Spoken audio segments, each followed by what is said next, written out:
ও সাধারণ একটা ফ্লেভার করা আছে, দারুণ হয়েছে। আজকে খাসির মাংস পাটি দেখাবো।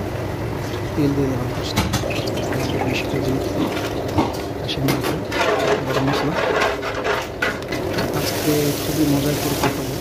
আর দিয়ে দিলাম পেঁয়াজ, কেটে দিয়ে পেঁয়াজটাকে ভালো করে ভেঙে নেবো। ভাঙা হয়ে গেছে, দিয়ে দিচ্ছি মাংস, একদম অরিজিনাল খাসির মাংস। এটাকে একটু হালকা মশলার মধ্যে ভুনে নিয়ে এটার মধ্যে এক এক মশলা দিয়ে দেবো। টক দই, আদা রসুন বাটা, লবণ, মরিচের গুঁড়া, মরিচ আর হলুদের গুঁড়া দিয়ে দিলাম। এটা ভালো করে আরেকটু কষে নিচ্ছি। ঢাকনা সরাই নিলাম। দিয়ে দিচ্ছি ধনিয়া পাউডার, মিক্স গরম মশলা বাটা,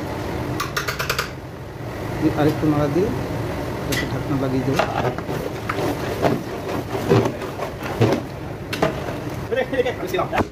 এটা এভাবে খেলে খুবই ভালো লাগে। কিছুদিন ঢাকনা লাগিয়ে রেখে তুলে নিলাম, হয়ে গেছে।